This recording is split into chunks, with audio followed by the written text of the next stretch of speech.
I want to start out with a trivial matter in the book that I think tells a story that if I had known this detail. Okay, for anybody who doesn't know, by the way, Meredith and I worked together for a decade.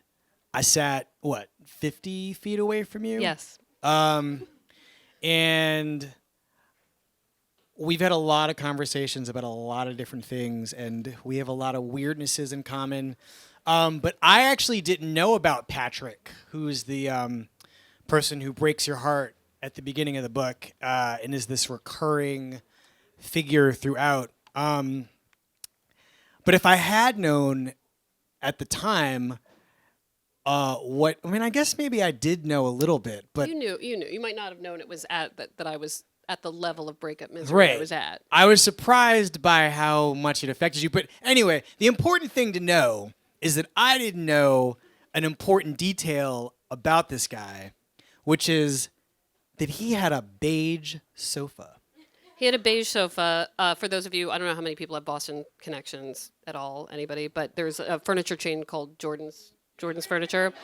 If you have a TV and you know anybody who's watched a baseball game, you know what Jordan's is. Yeah, and so there's like because they won't shut the fuck up. Yeah, so it's like a beige couch that is like that couch that you walk in and it's like the first couch you see. But no. All with no shots at anybody who's got a beige couch. But if I'm on a date and I get to somebody's house and the couch is beige, it tells me this person does not want me on the couch.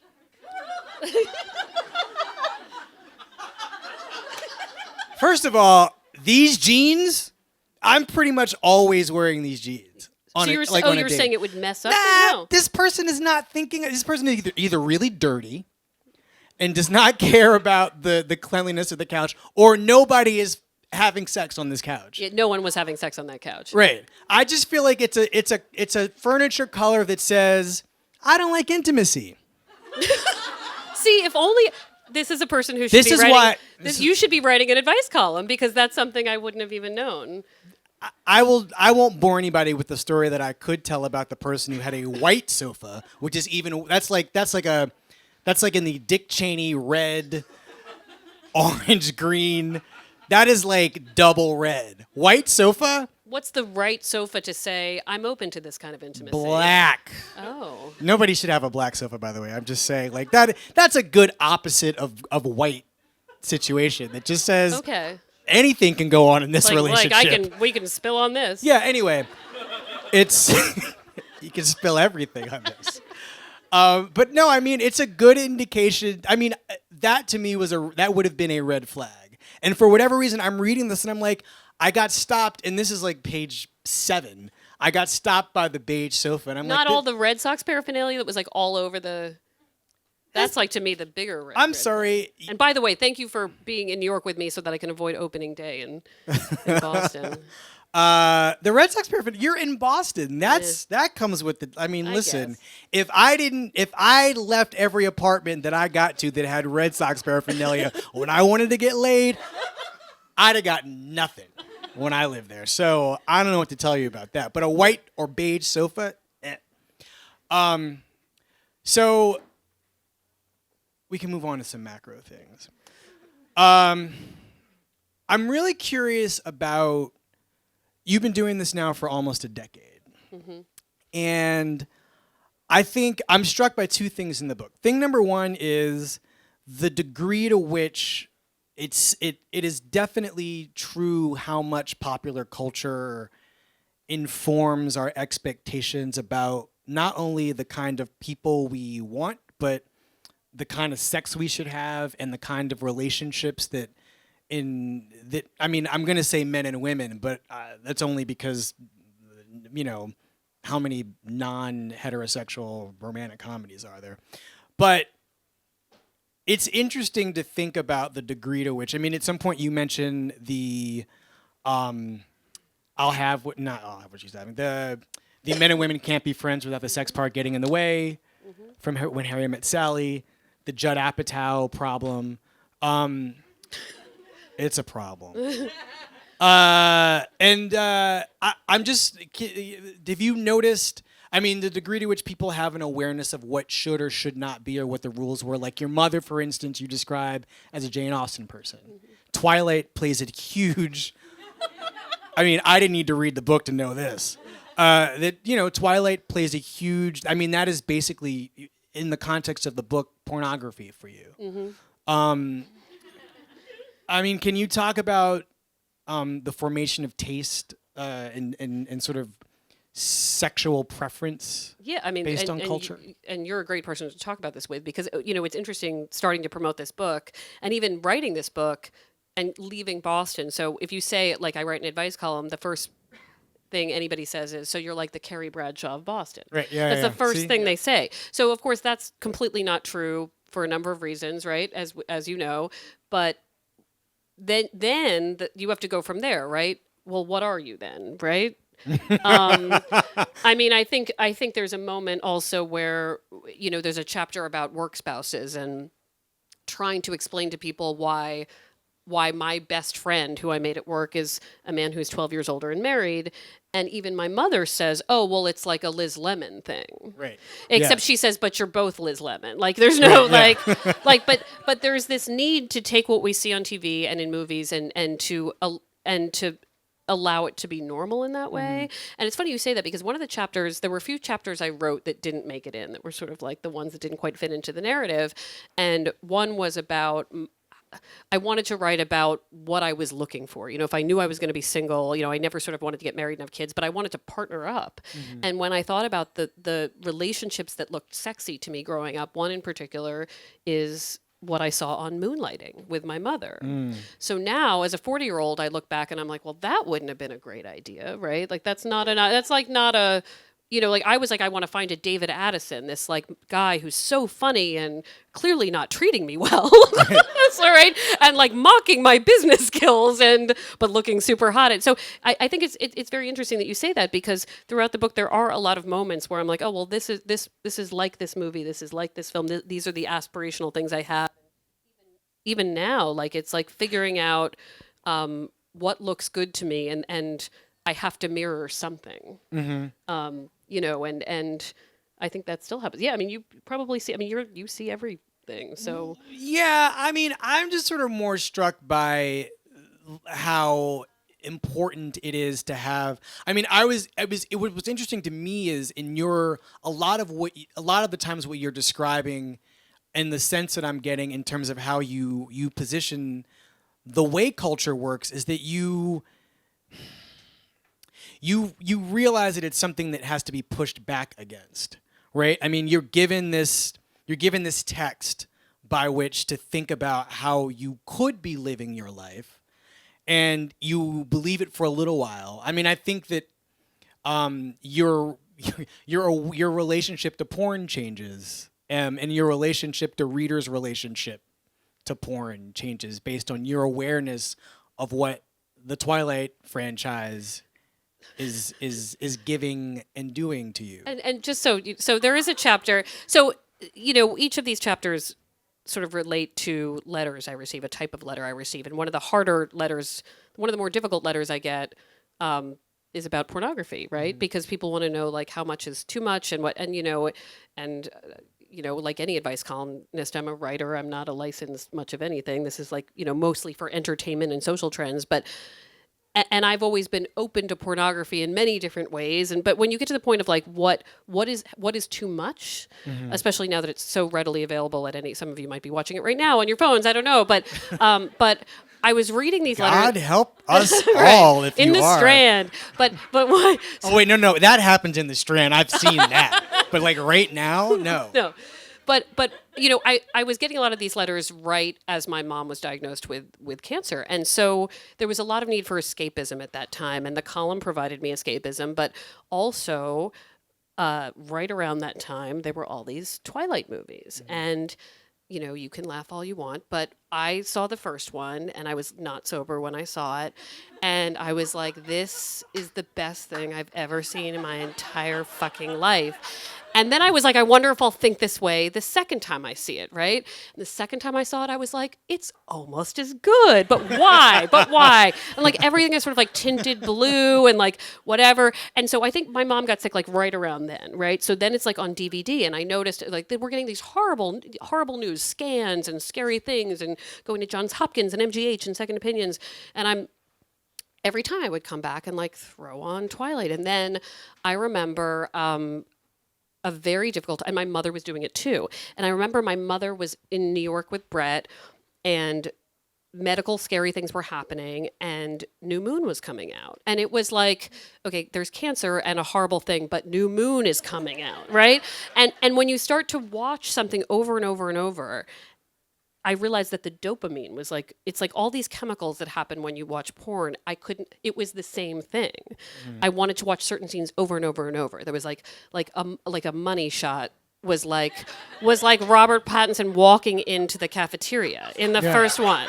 And he just walks very slowly. And I'm like, he's glittering and he's glowing. Yeah, no, it's and that I mean, correct me if I'm wrong. Weren't you sitting next to me the first time? So if didn't we watch this together? Well, so Wesley, film critic for the Boston Globe as these movies are coming out, and the great thing is about seeing a Twilight movie with Wesley is at certain points I'd be watching the movie and I'd be like clutching my whole chair, like this is like a press screening, and I would look to my right and Wesley's watching me. He's watching me watch the movie because I think he's trying I'm never gonna get whatever is happening to you. Right. It's just never gonna happen to me. And I'm like a wreck, right? Like, and I can't even explain it. The last one, I was like I was really like. Those movies put you through it. They did, and for my family, it was like this. And so do I think Twilight is pornography? No, but for me, that's what it was doing. And so it was this wonderful escapism. But I write about in the book how like. I had been set up on a blind date, and as soon as I got there, I was like, well, this guy's certainly not undead. And like, I don't understand what's happening with his hair. Like it's not even bouncing. He's like not glowing. Like this is like, he's certainly like not looking at me like he kind of wants to like eat me, kill me, or have sex with me. I don't know. So I realized that, I think about when you think about these letters, like as an advice columnist that you get from people who are like, I can't actually have intimate conversations or intimate physical experiences with people in my own life because of this pornography addiction. I was there. I mean, I was absolutely there. Yeah, I mean, it's real. It's real. And I was struck by one of the deft things that you do in this book is there is this simultaneous narrative around what is happening in your life during the years you're writing this column, but then at the end of each chapter, you offer about 2 letters and reader responses based on what that chapter is about. Right. And I have to say, I mean, you got really good really quick. And nice. like in the second chapter is like a sample of your progress, but I mean, there's a real clear sense. I mean, they were a pleasure to read, and the letters are actually the people who wrote. I mean, and this is just not only the ones in the book, but every day there was a pretty well written letter that was quite clear about what the writer's concerns were. But your advice is, I mean, Brett, can I have my book back, please? Oh, can I have the? I want to read the second one because I thought it was really good. But you're good at your job. I don't need to tell you that. But well, so are you. Thank you very much. A lot of people know that. I will. While he looks, I will tell you, there's like nothing better than seeing a movie with Wesley because you will never know if he likes it. And there's a story that I love to tell about how I went to see a movie. Sorry, am I allowed to tell it? You can say I went to see a movie with Wesley, and it was a movie that I thought he really liked because he seemed to really like it. And then the actor who's from Boston, I was interviewing him, and he said, "Did Wesley like it?" I mean, it was like, it's like that. He was like clearly stressed, and I was like, "Oh yeah, totally." And then I saw him a year later, and he cornered me and was like, Wesley didn't like it. He gave it a terrible review. And I was like, oh, but he was smiling the whole... I thought... And it was like the last time I pretended to know. What was that? Am I allowed to say it? Yeah, Are we off the record? No, you can be on the record. I mean, did I review it? I reviewed it. You reviewed it. It was the on the record, then. John Krasinski movie. It was Oh. the Dave Eggers one. Oh yeah, no, it's not. But like he laughed. There's some funny. There's some good things in that movie. There's some good things. No, that was. It wasn't. No, but it was that was the one that I promised him he liked. That was the one I promised him he liked because and it was, yeah. Wait, yeah. Yes. It was the My Rudolph is Pregnant movie. I mean, a lot of people like that movie. I was thoroughly entertained. I remember. But well, I mean, are we going to get sidetracked by this movie? By John Should we even do that? But I felt because I remember it was, of course, these, like, if you're an actor from Boston, like, you come home a lot, right? Like, and when I saw him for the movie he had done with Matt Damon, was A Promised Land. That was when God, remember John Krasinski was a thing. He's still a thing. He just directed. He was a thing.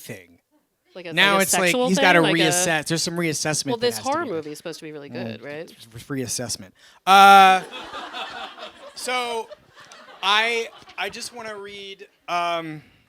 So Meredith gets this letter that is basically about this couple that's trying to figure out. This woman is writing to say that her boyfriend has dumped her, and he's dumped her. You're very patient with the young people. And, the problem with this person, they've been going out for 4 years, and she is 28 and he's 25, which, I mean, there's a little bit of beige sofa in this a little bit. And they've been having this long-distance relationship, and it ends. And it ends, I would say, from her standpoint, and from mine, unceremoniously. He does it via email. Which, I just want to read your response to this because I think it's great. And we all give people advice all the time, but I could not have said this better. I couldn't have come close. Oh, wait. Oh, and I forgot. The other thing is that she kind of stalks him a little bit. That's this letter. And so she goes and reads she breaks into his email. Oh, this is the person that was like still checking. Yeah, she's still going and finding him, writing to other. She had the password and like is basically going into his email. Girl. And like I think she was doing it and then marking them unread, which is like upsetting that you can do that. I mean, having been in a relationship with a person who went through my email to like try to find some shit to fight about. The unread thing really kind of stopped my heart. Read it, and then no one will ever know you were there. Ugh. Okay, so this is your response to that person. Number 1, we must stop checking the Gmail, yes?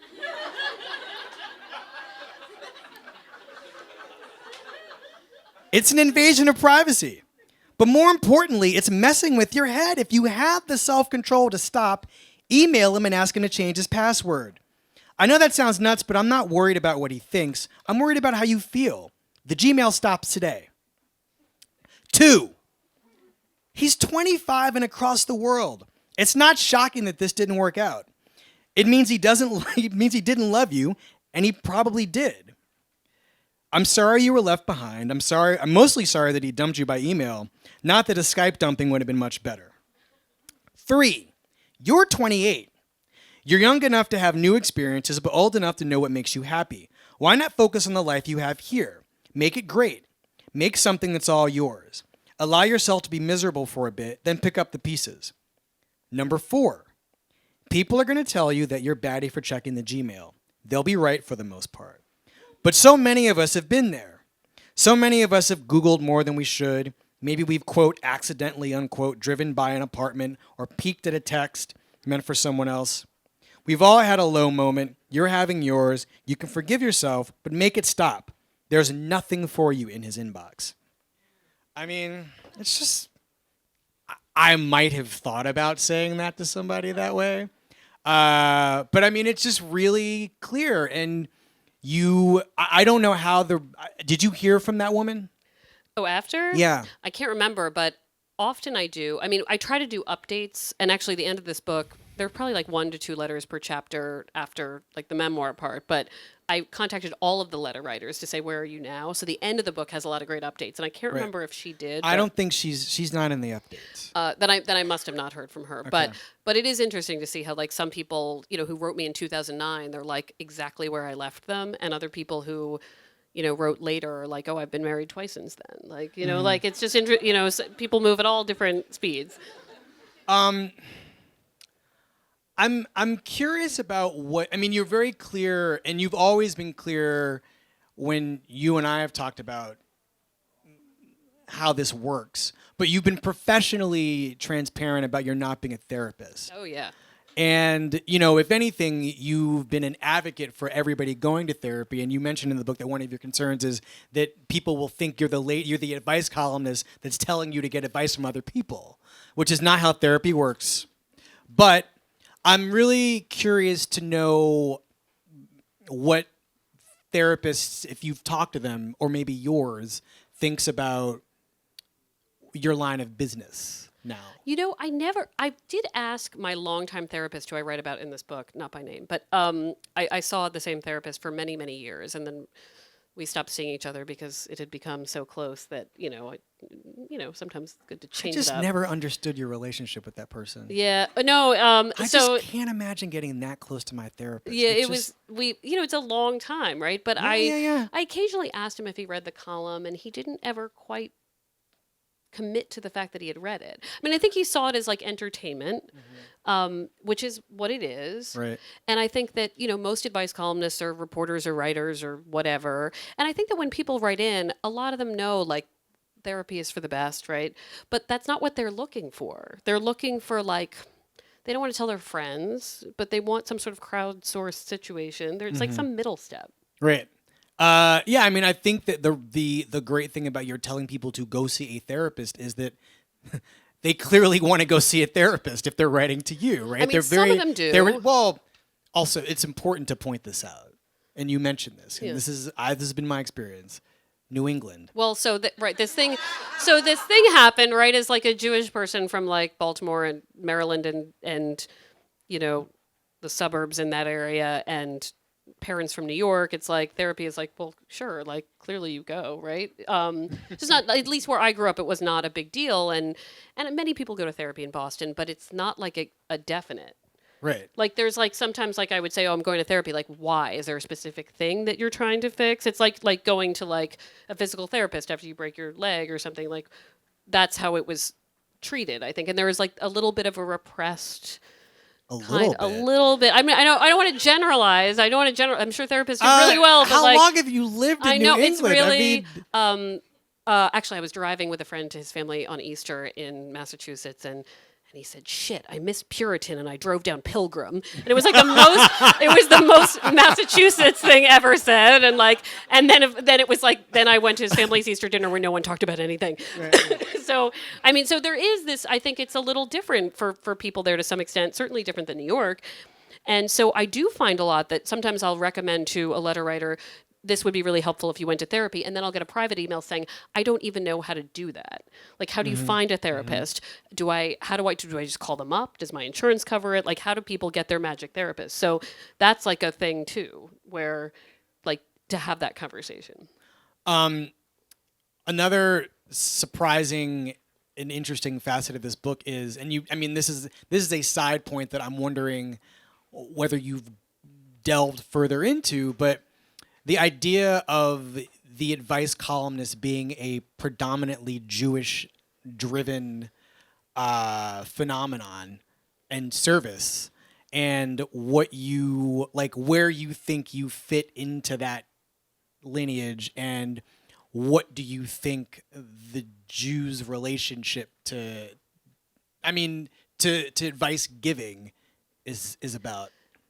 I hadn't really thought about it, but when I first started writing this column, about a year in, I spoke after a one-woman play about Ann Landers that was being performed in Cambridge, Massachusetts.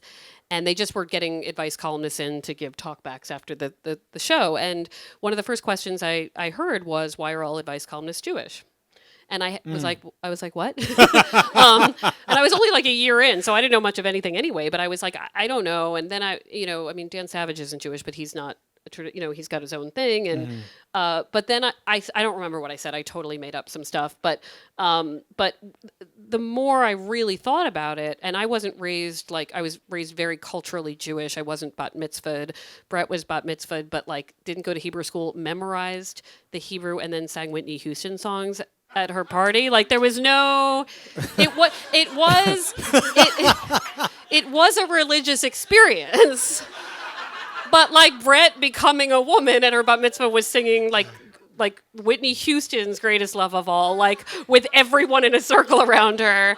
That's just America. Right. And her kind of doing some Hebrew. But so I didn't, it's not like I could say oh, well, the Torah teaches us. I don't know, So, but when I really did some research, it is a Jewish thing, and I went back and did my research about the Bintel Brief, which was in the foreword, and I think it is a religion of asking why a lot. This is what we do, and for anybody who just had Passover, that's why it takes so long, because it's just why do we do this, and why? And there's no shame in that, and the meaning of things and the meaning of our actions is discussed and discussed again.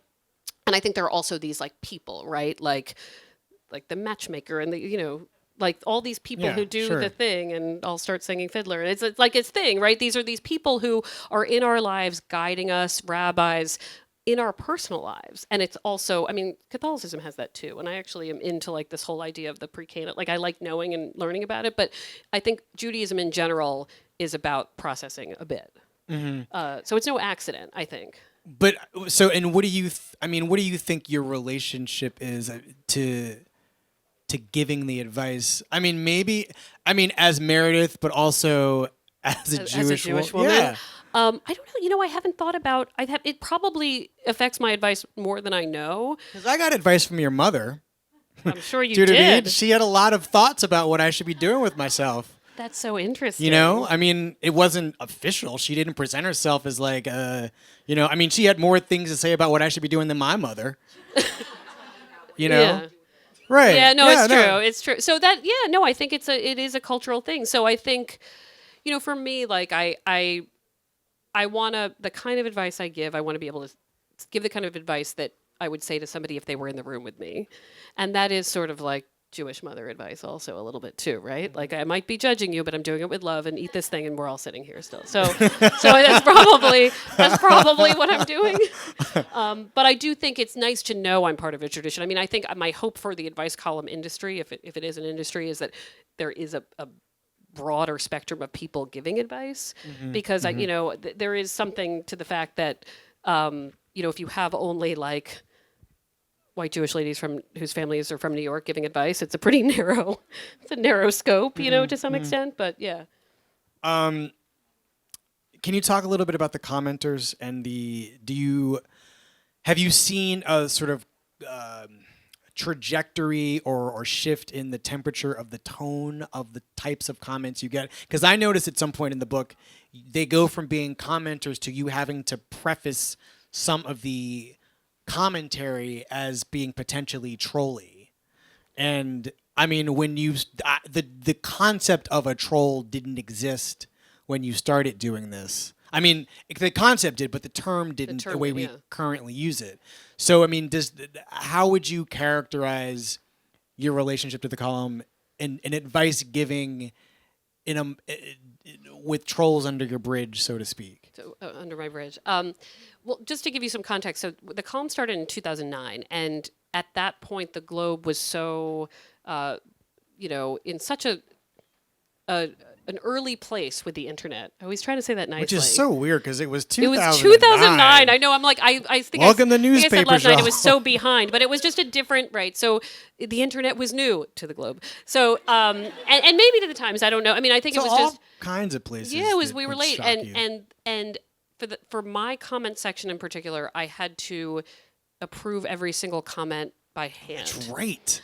I So forgot about that. I was like, and I wanted a robust comment section. I wanted to design the column so that I would give an answer and say, readers, what do you think? And have a real crowdsourced discussion. But I didn't realize that I was curating basically, because a comment would come in and, it was mostly fine, but God forbid anybody said something racist. I just didn't hit the button. Or if it was like totally off topic, if it was like some letter about a breakup and somebody was like, Tom Brady sucks, I'd be like, or is awesome more likely, I'd be like, well, that doesn't have anything to do with the love problems.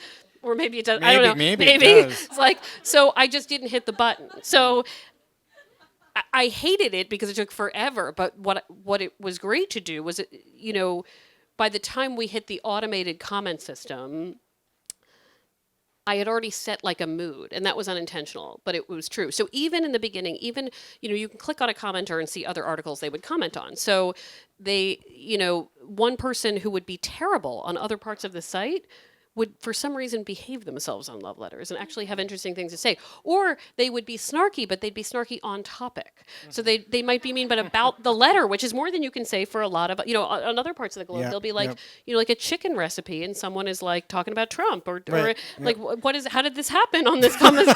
So it's just, so I think that as the column grew, and more, I really thought it was just going to be Boston readers. And I think people who love advice columns find advice columns wherever they are. And then you've got the people who are like sports fans from out of town reading Red Sox stuff. And then they go over and maybe they want to comment. A lot more trolls, which requires more moderation. So it's a harder thing to govern. But I will still say that it is better than any other part on the Globe site, I think, because of that early tone setting. Right. And because every now and then I will pop in. You think that there's every a now kind and then, of, like, and then it's like, oh shit, mom's watching. Like, right, it's like, like even this morning, there was a disturbing letter from a woman this morning who's sent a nude photo to her ex-boyfriend's friend. By accident? No, like she had a breakup. She had a breakup. She was truly devastated, in a place of severe depression. His cheesy friend starts texting her and says, send me nude pics. She does in a very low moment.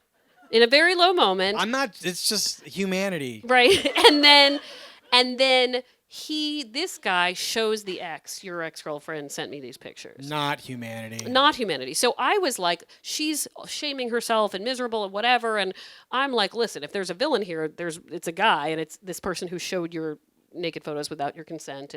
And somebody wrote something awful in the comment section very quickly. And I just very quickly wrote, like, really, question mark? And then it's like, oh, okay, I'm being watched by someone. So it is like, I don't know why they care what I think, but they do. I do think that that is a good trick. So you can't use it all the time, though. You got to use it. It's like, time out for you. Because I think some people, when I think about trolls, I think legitimately that some people don't know when funny stops and it gets bad. So they like try to hit the line, and then they don't quite know that they've crossed the line. Yeah. And along the same lines, have you noticed that that something about the tenor of the letters has changed over time, or they've gotten more something or less something over the years? I think it's hard to say that. They were very technology based to begin with, but that has become more and more and more of an issue, where if there's a theme I see increasing, it's our inability to know how much attention we're supposed to get. And it starts with a letter. I start to see this, like, there somewhere in the book. Oh, in the chapter about age differences, there's a letter from a guy, and the headline is, "My girlfriend is a black." The my girlfriend, Snapchatting, my girlfriend is a texting. black hole of never-ending emojis. Yeah, that's the headline. And he's basically like, she's a little bit younger, but she's like texting him all day, and their photos, and how come you didn't like my photos? And he's like, how many things do I have to like all day? Because he likes her, like legitimately likes her, but he's like, but I can't actually like her all day, like on the with the button. Right. So like she was texting him at meetings when he would ask her not to text. Yeah, like, I can't respond to you right now, and it's like, here's a picture. and I think about that a lot, even in life, like, how much are we supposed to know, and how entitled are we it starts to, I'm that way too, right? Like I'm so used, my friends are writers and journalists and they're looking to be distracted and they're also always at their computer or on their phones. And for that reason, if they don't text me back immediately, I think they're trapped under something. And I'm like, or why don't they like me? Are they mad at me? These are the things that we think. So like, how did that happen and how can we stop that? I see that a lot in Snapchat which I'm not on because I can't figure it out. And, I see that a lot too. Like I see that this I'm going to say it wrong and sound old, but like the snap was seen or read or whatever. Right. But he hasn't answered my whatever, and I don't know. Yeah, no, I mean, but if it's a more pressurized, intensified version of the waiting by the phone in 1987 for somebody like the star 69. I mean, how many times did you star 69? Oh my gosh, you just took me back. I mean, I'm just looking at like for anybody who doesn't remember star 69, it's basically like the phone rang, but you missed the call, but they didn't leave a message, but you really want to know who it was. Yeah. Star 69. And it's never the person you want. It's never the person you want. It's like, Granny, why didn't you leave a message? Right. I thought you were Caesar. You ain't Caesar. Caesar didn't call, and then you don't leave the phone because you want Caesar to call. Star 69. Yeah, but then there was a way to block so that you were known. Oh shit! 67. Oh shit! And the person who said that went to high school with me. I never used star 67, but no, I mean we've been with this problem forever. Like how many Jane Austen heroines have just waited? There was no postman, but I mean, have waited for the letter to come from the dude. I wouldn't mind if we were all waiting for one letter, but if we're waiting for 10 different platforms. Well, right. This is when it becomes a pathological sort of nightmare. But it's just a nuclear version of a thing we've always lived with. And I think that's what I would say. There's all these nuclear versions of problems that we've always had. Like if you look back at the Bintel brief, it's like I went out with this man. I can't find him. And it's like, oh, this was ghosting. Yeah. It's like, but it's like, we're in an early part of a different century, but all of these problems are the same problem. Right. Yeah, I don't know what you do with that, but I mean, there is a degree to, I mean, I go back and forth about how much to blame technology only because like the pen was just as bad as Snapchat, or just as much a problem. Like having access to a pen and paper could be, or a carriage could be just as bad as seeing that somebody didn't looked at your snap but didn't snap back. Did not snap back. The other thing I would say I see that is more and more of a problem, and this maybe is specific to now, is because there's so many apps and the ability to date at any point, like right now, you could be doing it, like the porn thing. This guilt of not doing it if you were a single person. And you don't want to be swiping through Tinder that night, or you don't want to be doing like that. I am not doing the thing I need to do to meet the person who is supposed to be in my life. Mm-hmm. Well, if I don't remember now. Did you ever sign up for? You never did Tinder, right? I've only done the Tinder of others. Okay. So my favorite thing is the Tinder of others is a fun game. Right. I like to take the phone of somebody else, and then if they match with me, I'm like, yes, and then the person will be like, it's not you. They don't like you. I don't like him, but you can go on a date with him. Right. They're like, they haven't, right. Because, I'm not, speaking of the ways in which this technology functions, the first time I used Tinder was the single most depressing night I have had that wasn't legitimately depressing. And it basically, to me, was like, well, first of all, there's the sheer addictiveness of the dopamine rush that you have having access to what in the olden days would have been a nightclub full of men, which became for me a phone full of men that would go on forever. Although I did reach the end of Tinder once. Has anybody had that experience? Like when it first started, you have gotten to the end of Tinder and you're like, holy fuck, I'm out of men. When is this thing gonna reload? Did that happen in New York? It happened in New York. There should be no end of Tinder. No, I mean, listen. I'm just telling you, I got to the end of Tinder. It was like finding the ring in Zelda. I feel like that's or like the never-ending story, like all the pieces are just floating, and I picture you being like, yeah. But I remember just swiping on like every time I would swipe left, I would feel like I had committed murder. It was really like you swipe left and you're like, I don't want him, don't want him, don't want him, don't want him, don't want him, don't want him. It's like this is like serial killing in some ways. And it left me, I was so depressed. Yeah. And I might have swiped right like a little bit. But mostly I was swiping the other direction, and it didn't make me feel good because whatever in me, you're not missing anything. Yeah, I get basically what I'm saying. And there was a study that came out. I don't know. Did you see the Grindr Study? Which one? There's a Grindr study that basically is true for probably all technology. But there was a study that came out. I think Vox had written about it yesterday, and it was basically a study about how depressed people who use Grindr are after they've used it. And it's like 75. They surveyed 200,000 people. 75% of the people who were miserable, 75% of, I don't know if it was 75% of Grindr users were miserable after having stopped using the app. After. And they're unhappy while they're using it too. But they're high. And, they have the top 20 apps that make you miserable alongside the top 20 apps that make you happy. What makes you happy? Something called Calm. Does anybody use this app? It is number one by a lot. I mean, it's probably self-explanatory. I don't know what it is, but it's calming, right? Yeah.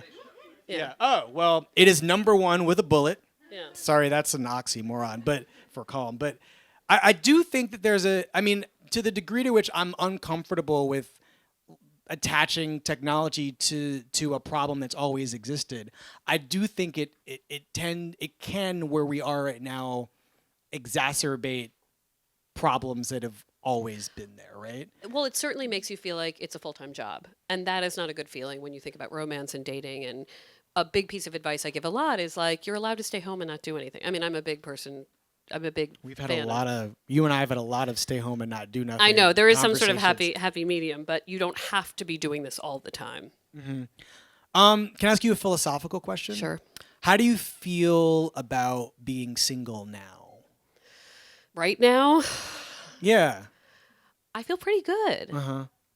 This is a weird thing to say, which I will only say to you. I mean, I'll say to you, obviously, too, but like... I think when I was growing up, knowing that I didn't see myself getting married, there was this part of me that this was like the opposite, that I would like fear that it was going to like happen upon me. Mm-hmm. That like I would like meet some man and fall madly in love with him, and then I would do all the things that I wasn't quite sure I wanted to do, and perhaps like my, having divorced parents, like who knows. And when I turned 40 this year, I had this weird thought where I was like, I did it. Yeah. Now I'm ready to date people. Like as if like yes.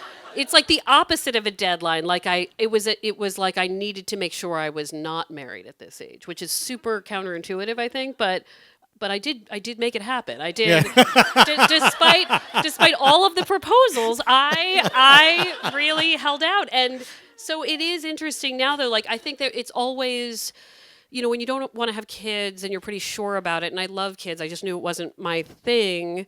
Brett and I have a cousin in California, Cousin Tina, Cousin Tina, who is like a double income, no children situation, who was always like swooping in and like buying an expensive thing and then leaving. She had like big blonde hair, and I was like, I want to grow up to be that. So basically, like that was always the model, but. Then it becomes hard to date because you're like, well, in your 20s, okay, well, I don't want to settle down with anybody too quickly because that's not what I want. And in your 30s, you're like, well, these people need to figure out if they want to have kids. Mm-hmm. And now the people have, now it's a weird time too, right? But I think it's like, finally, I'm at a point where I remember at 28, 32, all these ages saying, I don't want kids. And people would say, well, you might change your mind. And they were right. Like, I might have changed my mind. But I also sort of felt like, change our minds about a lot of things, right? Like, no one had ever said it to me about anything professional. Like, I want to stay in journalism. You might change your mind. Like, sometimes maybe they did, but I know I noticed that last year, Like when I turned like 39, I would say it, and they'd be like, "You." And like then it's like you better not like that like it was like okay like she better not change her mind. And I feel there's this like freedom. The same thing happened where like when I started this column I would speak at temples like I was always asked to speak at temples. And inevitably people, Really? oh my gosh, like I I have didn't done know like that. every New England Hadassah. I have like done that circuit. And people would be like, how old are you? And I'd be like 33. And they'd be like, I know someone. And I noticed that like at like 39, they'd be like, how old are you? And I'd be like 39. And they'd be like, and it's done. So there is a liberating feeling of turning 40 and being like, It's like you graduated. Yeah, I did. Like and I can date as myself without anybody saying maybe she will change into something else, if that makes sense. God, it's so crazy. And you're I the mean, person who also told me that the great thing about turning was something about you went from being the oldest young person to the youngest old person. Yes, That was like super that is- helpful. I was gonna butt in and say that. Oh, but so no, it's like you said the it's- best thing to me. It's true. I mean, I mean, I am also single. I have been single most of my adult life. I realized when I turned 40 that I was depressed from like 39 to from 37 to 39. I am not a depressive person, but there was a thing hanging over me and I don't really know what that was, but I think that when your social life involves lots of couples and lots of children and almost everybody is happy, you're in this sort of back and forth about whether or not you should want that because everybody else has it and it's normal versus just being happy for those people and being okay that you don't want that. I just want them to invite me to fun stuff. Right. I just don't get weird around me. And I was going to ask you, it's different for a man. For you as a single woman, do you find that people think that you bring an energy with you to couples-oriented events because you spend a lot of time with couples? I don't know. Now I want to ask the couples. I don't think so. I think if anything, my friends who are in couples would probably want me. Like, I think they know I'm so comfortable with them that perhaps they would probably tell me to maybe open my eyes to being open to bringing somebody along. I don't know. That's a good question. Yeah, I don't know. I wonder about that. I do. A lot. Can I tell one story? Yeah, though, sure. about us being single people, which is that like the only thing that you think about sometimes when you feel like you might remain unmarried, specifically, is that Brett and I, our mother was not someone who pressured us to get married. We did not have that kind of mom. But and Brett has always wondered like maybe she should have, like maybe we would have like thought about it earlier or something like, but.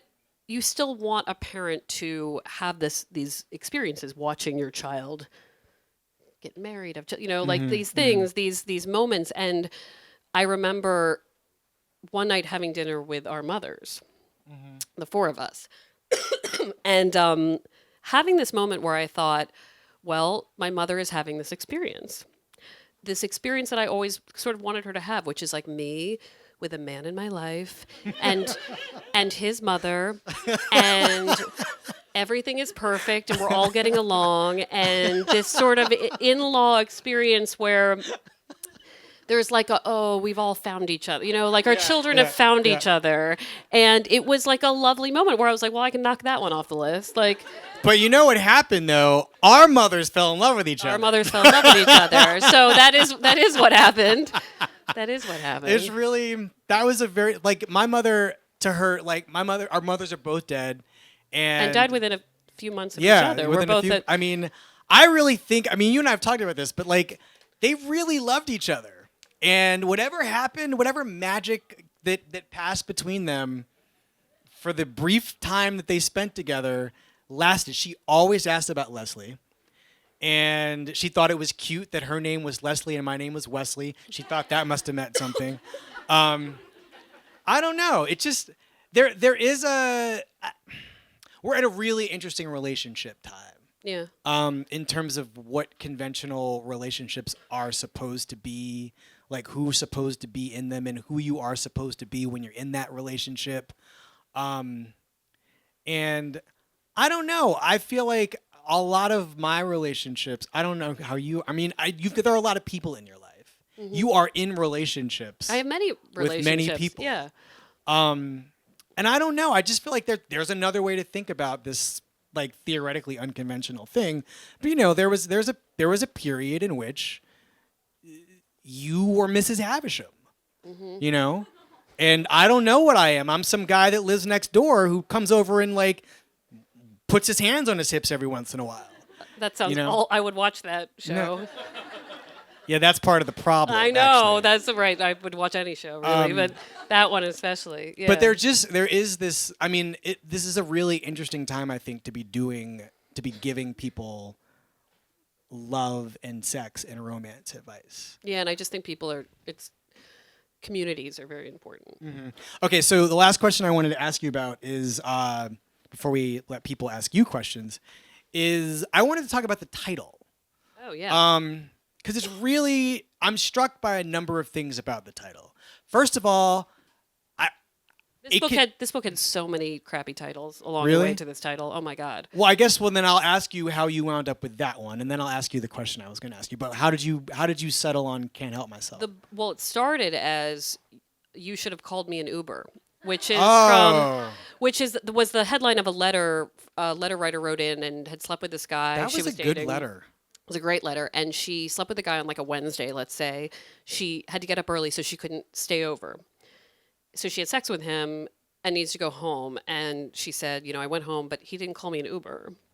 Like this was the sort of new chivalry, which is that like, shouldn't he have called me an Uber to get home? And that was like, it was such like a, it's such like a weird thing of like, I don't know. And everybody was like, you call your own Uber. That was, the comments were like, you can call your own damn Uber. Right. It's 2015. Right. It's like, well. And I was like, well, maybe what it more says is that you're not ready to have sex with this guy and go home. Like maybe you wanted this period of like reflection after, and you weren't ready to just like bail. Yeah, I'd have turned into Glorious Dynam. I wouldn't have said that. So. And I was sort of like. But you also said what did you also say? Well, that their expectations need to be understood, right? You also said you could bring your own chivalry. Oh yeah, you can right. Which is there's a lot of mirroring that happens, right? Which is that show. When he's over, call him an Uber. Like, this is like, right? Is that what I said? Yeah. Like, that we don't know. And especially when the rules are new, like, Uber is kind of new, right? When you think about in the terms. So, anyway, it started with that title because we thought it was funny, but then it's like Uber is a company, and then bad things kept happening to people in Ubers. So, like, you don't want to, do that. And then it became, am I doing it wrong? Am I doing it wrong? Which, it's bad because I can't even remember what it was. And then what happened was that my editor, Janice, she's both my editor at work at the Globe, but also helps with all Globe books. And Janice Page, and she texted me. She said, just can't help myself. And I texted back, can't help myself, because I was singing the song at that point. Yeah, I went like, if I took off the just, it was the song. This book has been sitting on my desk for about like 6 months. Every time I see it, I think about the Temptations like every day. Like, I Love You and Nobody Else, which also seemed on the nose because Four Tops. Oh my God, I'm going to Negro hell. Yeah, I was gonna say I confused the Four Tops and the Temptations. I'm sorry. Thank you, White Janice. That is what we call her at the Globe. Just Anyway. So I just thought. It worked on many levels, like beyond the song, and I love books that are also song titles, like book titles, and there's the idea of like not being able to help myself, obviously, but also just that can't help myself from doing whatever. And I start this book in a breakup where I can't help myself from crying and eating like horrible food, and it just seemed to work on many levels. But here's the thing. I hear that title and I'm like, but I can help you. Like I can't help myself. I need someone to help me. Yeah, I need I, Meredith Goldstein, advice columnist and human being, am here to help you. I'm here to help you and help me help you, etc. And it's a phrase that comes up in letter after letter in the book too. And it's not exactly can't help myself, but it's like I wish I had better control. I could not control myself. I wish someone could help me stop myself from doing the following things. I think that there is this there's a real need for orientation, and the sense that like there's something about love and sex and a romance and uncertainty that you do need a referee of some kind to prevent you from being your worst self in a lot of ways. And I don't know how you and I've never discussed how you think of yourself in terms of the different the various associations that an advice columnist has to other authority figures. But I mean, you are presiding over a court of opinion in a lot of ways that people think is necessary because they can't not. I mean, I think it depends on the advice columnist, and some are beautiful writers that are really giving you entertainment. Like maybe their goal is not necessarily to help as much as to entertain the masses reading.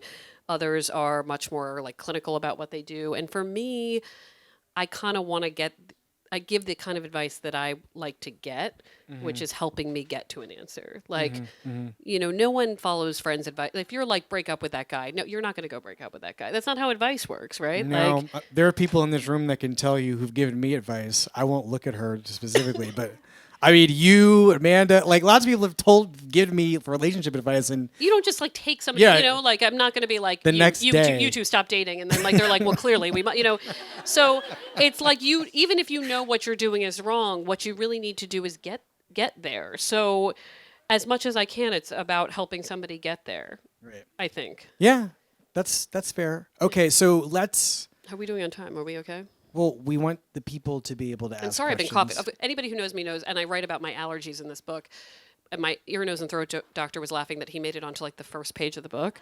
I'm like a reference to that, so I'm a little sneezy coffee as usual. Do you want me to? We'll just, if anybody's got any questions, I guess we could like repeat the question. Okay. Do we have a free mic, or I can give mine?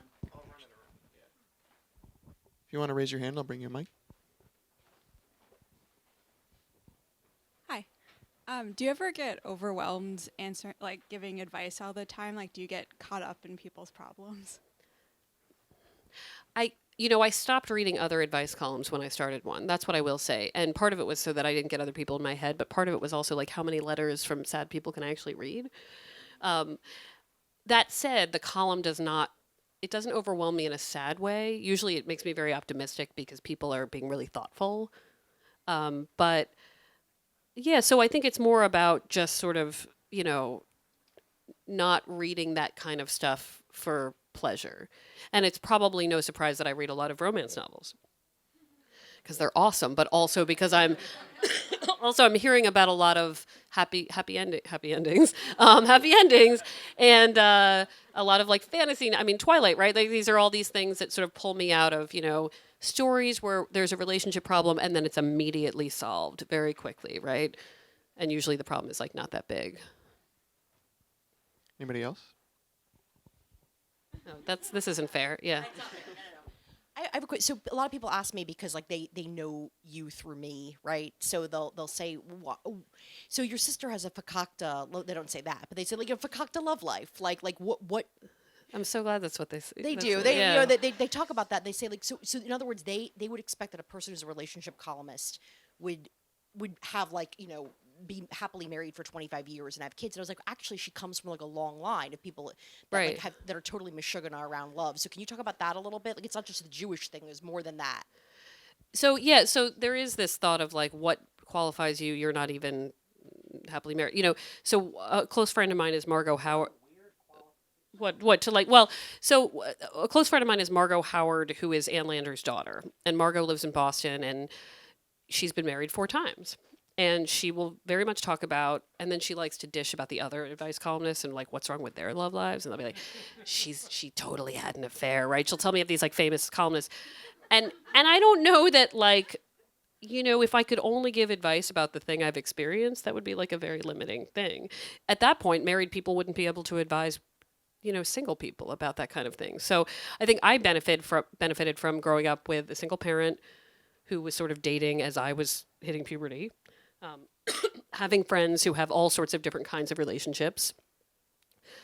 I think so. Yeah, I do have a fakakta love life, but I think that's actually goes with the territory. And I always tell people like, Margot had 4 marriages, and it doesn't mean she wasn't good at relationships. She was excellent at knowing when to leave them.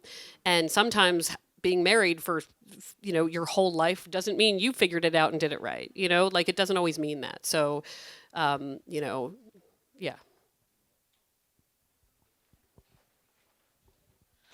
So I guess over like the nearly 10 years that you've been writing this column, I was struck by what you guys were talking about, the immediacy of things. Like I remember being in high school where if you like go out and then you get home and like then you learn that no one called, as opposed to like being out and knowing that no one called. And no one's calling you right now. Yeah.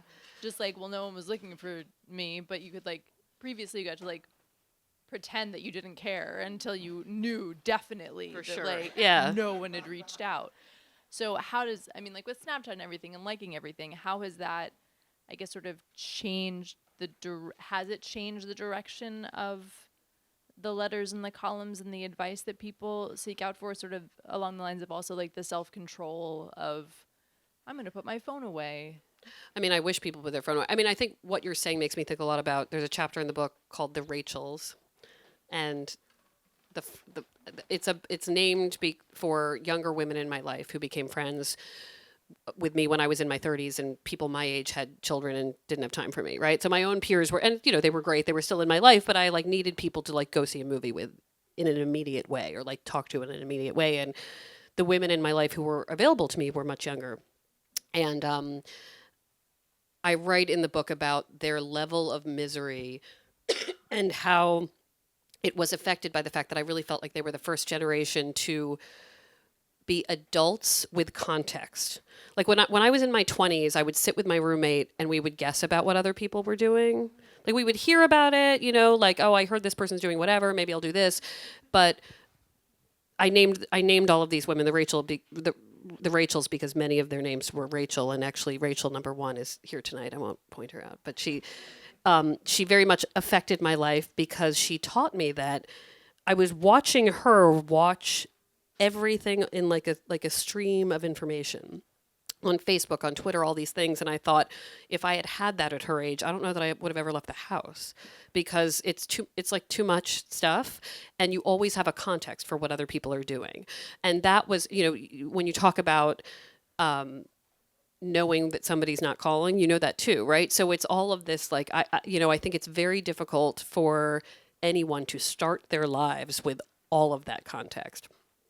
And Brett and I joke that, like, it used to be like you never ran into anybody, you never knew where they were, you never, like, that was a gift. I mean, it was also like hard to find somebody in like a parking lot, but it was also a gift. It was also a gift. So, like Rachel and friends who were younger were like, look how hard this is. And it was very hard. We got 2 more back here, and then we'll sign some books. This has been endlessly, I feel like I've been on a roller coaster of emotions like listening to this, but it's been so wonderful. Thank you. My question is do you have a memorable letter that came through that there was just an interaction that you felt like was a big win for the person or the community? I mean, the most famous letter in Love Letters as a column was a letter from someone whose girlfriend would not give him oral sex, and he wanted to marry her but wondered if he could live an entire life without that one thing. And I couldn't say, he did not say it that way. He said it in the other way we say it. And I couldn't say that in the Puritan Boston Globe. So I happened to be like eating a grilled cheese sandwich that day.